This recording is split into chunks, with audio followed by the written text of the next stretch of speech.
السلام عليكم ورحمة الله وبركاته. الحمد لله حمدا كثيرا طيبا مباركا على نعمة الإسلام، وصلى الله وسلم وبارك على سيدنا وحبيبنا وشفيعنا مولانا محمد وعلى آله وصحبه أجمعين.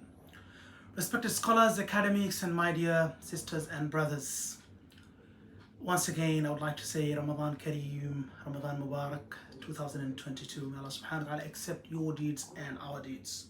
Brothers and sisters, we are here today with a very important and significant topic. I have been thinking about this topic for quite a while, but I just didn't get a chance. But today, inshallah, we'll try and speak very precisely. I mean, we can't keep it too short, but we have to speak a little bit. But inshallah, we'll try and keep it as short as possible. So, marriage, Muslim marriage. Muslim marriage is based on a concept called ihsan. And Prophet Muhammad, peace and blessing be upon him, promoted ihsan in everything. Inna Allah kataba al-ihsan ala kulli shay. Verily, Allah the Almighty prescribed ihsan in everything. Ihsan has several meanings. Excellence. You do, whatever you do best. That's ihsan. Ihsan also means flexibility, compromising, stepping down from one's right and sacrificing that right for others in society, and especially husband and wife. Husband must be sacrificing for wife, and wife must be sacrificing for her husband. So that's the concept of ihsan. Everything we do based on ihsan. That's the origin. But still, Islam gives some guidelines, and there are some instructions so that we're not lost at the time of any dispute or any difference of opinions or any disagreements. One of the things I've been hearing for quite a long time, I heard from some preachers, I heard from many brothers coming and telling me, and I also heard myself from many sisters actually from early age. And that is some of our sisters, they say that they don't have to work at home. So I've heard from many different sources, and I've heard for many times. So they don't have to work at home, or in other words, they don't have to work in the household of the husband, meaning it's not their duty, it's not their responsibility. And in contrary, it is the responsibility of a husband, or it is expected from husband to do even the work at home. They say we don't have to do it, but it just if we want to, if we feel like, or if we out of our kindness, we can do that. But let's see, what are the Islamic position, and is it that simple that just to say, and is it that vague and simple to say, we don't have to do any work? Point number one, let's use the common sense.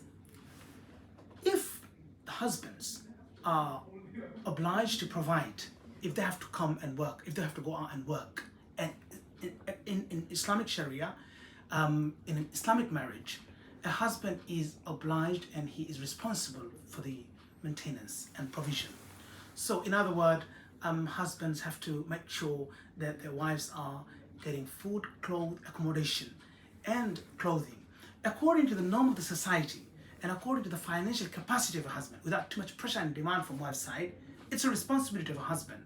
So now, if a husband, and traditionally, if we look at the Muslim world, a Muslim ummah in general, you see majority cases across the world, men, they have to go and work. So if they are obliged to go and work, in some places men work 8 hours, some places actually I've seen women work for 12 hours in some places, depending on where they are and the culture that they're in. So if they are obliged to actually provide work for that long hours, then how can they come back home and they have to work again? Common sense. So where is the role and responsibility of our sisters? So that's something that I want everybody to think and reflect a little bit. So how does it become fair? And Islam, don't forget, Islam is all the time and every time is against injustice and unfairness. So Islam will not come up with any rules or regulations which are against the insaf or the fairness. That's number one. Number two is there is something called maslaha in the Islamic jurisprudence, fiqh. Maslaha means public interest. So, maslaha is to build a family. Now, if there is no contribution from both sides, then you cannot build a family. There has to be roles and responsibilities from both sides, from husband's side and from wife's side. Otherwise, there cannot be a family, and you cannot do something as welfare of the family. So maslaha is the end. That won't happen without the contribution of both sides. So again, that indicates there are roles and responsibilities of husband and wife. Number 3, traditionally, if you look at the Muslim world, then you find this is something, again, we would like to think from a neutral perspective. From the traditionally and historically, and even till today, if you look at the Muslim world, you'll find the men usually do the outside work and women do the inside work. But there are exceptions. Sometimes we find our sisters go out and they work as a professional, as a doctor, and I'm not saying anything against that at all, or neither Islam says, as long as they're doing within the permissibility, within the Islamic principles and rules and regulations. But generally, we see that men tend to do the outside work and women tend to do the inside work, the home work, or the roles and responsibilities or the duties of home. And that's a reality. You look at, for example, starting from Indonesia to, for example, Pakistan, Bangladesh, or look at, for example, Africa, or look at Middle Eastern countries like Saudi, Yemen, even see like countries like Nigeria and even in Africa, or even maybe some Muslim countries in the West as well. So you see, traditionally it's been like that. It is something, a reality. Okay, so that's another thing I wanted to mention. However, having said that, both can assist one another and both can help each other. There is no problem with that. But we're talking about the original responsibility and duty and how it has been historically.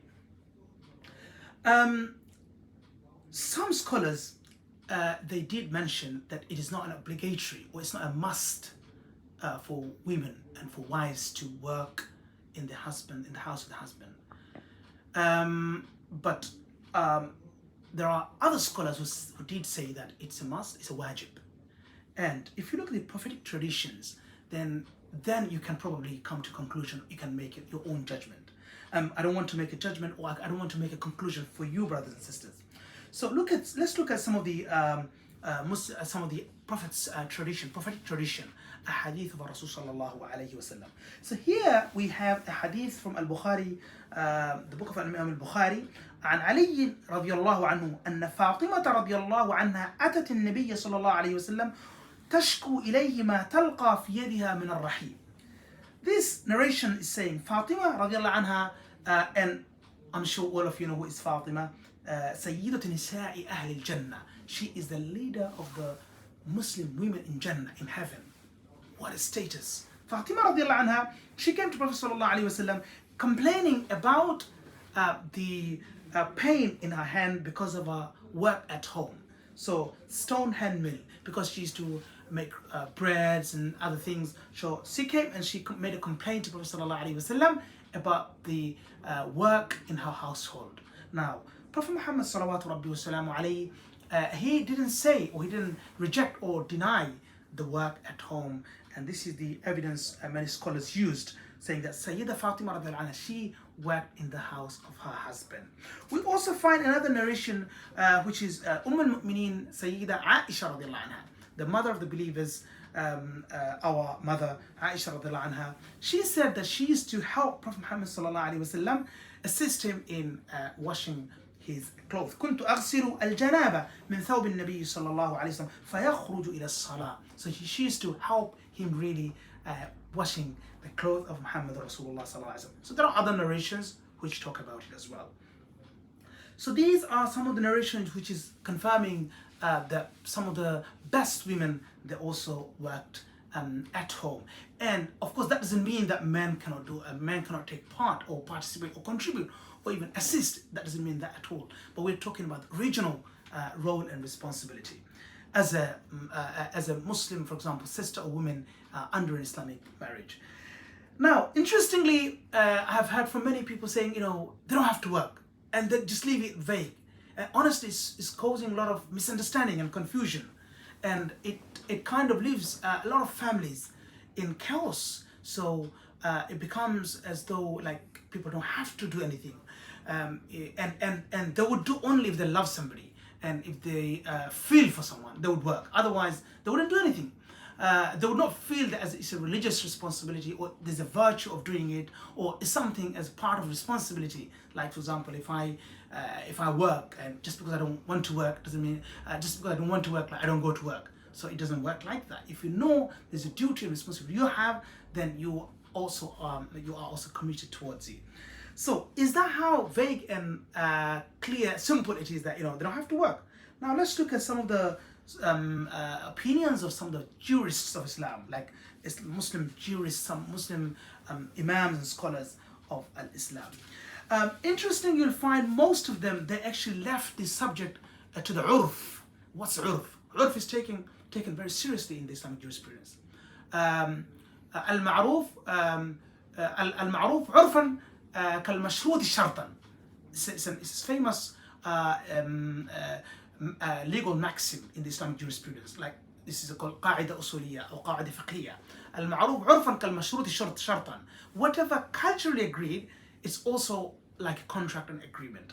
Now here قال ابن حجر, Imam Ibn Hajar al-Asqalani, he says, والذي يترجح حمل الأمر في ذلك على عوائد البلاد فإنها مختلفة في هذا الباب. So Imam Ibn Hajar al-Asqalani, he is saying, when he's talking about the roles and responsibilities of our sisters, they say what is clearer and stronger is that this goes back to the culture and tradition of the country. So if in the culture that it's known that the sisters work at home, brothers work outside, whatever, however, then that's how it's supposed to be. And that's Islam. Islam leave a lot of things to the urf, and that's not a problem. This is part of the religion. قال المرداوي, he is another imam, I think from Shafi'i school. He said, الصواب أن يرجع في ذلك إلى عرف البلد. The truth and the correct position on the subject is that it goes back to the tradition and culture of the country.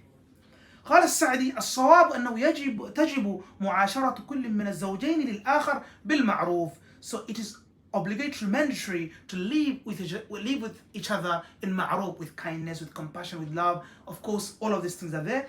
وأن طبخ وخدمة الدار ونحو ذلك واجب عليها مع جريان العادة بذلك. So cooking, cleaning, whatever, goes back to the culture that you are actually from, and that's what it follows. So actually, it's not vague. It's not the way we say it and we claim it. There's more to it, and I really want to discuss it. Even Ibn Baz rahimahullah, he says الصواب فيها أنها واجبة عليها لزوجها وهكذا كان أصحاب النبي صلى الله عليه وسلم تخدمه نساؤهم. So more than one narration. Even Sheikh Ibn Baz rahimahullah, ex-Grand Sheikh of Kingdom of Saudi Arabia, he's also saying it's important and mandatory that the responsibility, and again it goes back to the tradition and culture. So it's not the way we normally say and we normally believe. There's more to it. And another thing I want to mention, and inshallah I will conclude with this, is that love and affection is must between the couple, and we cannot fulfill some of the things, and we are also responsible, and we are also obliged to keep each other happy in a happy and healthy marriage. And this cannot happen without, of course, give and take, and assisting each other. So really, just to conclude, marriage is originally based on ihsan, flexibility, compromising, stepping down from one's right and sacrificing the right for each other. But there are some guidelines, and we should take this into consideration. Thank you so much for listening attentively. If I've said anything wrong, it's from me and Shaytan. If I've said anything right, it's from Allah and His Messenger sallallahu alayhi wasallam. I hope the matter is quite clear. I know it's a complex and complicated subject, but there is some roles and responsibilities. We cannot deny that. Wa hayyakum Allah. May Allah bless you. Wassalamu alaikum wa barakatuh.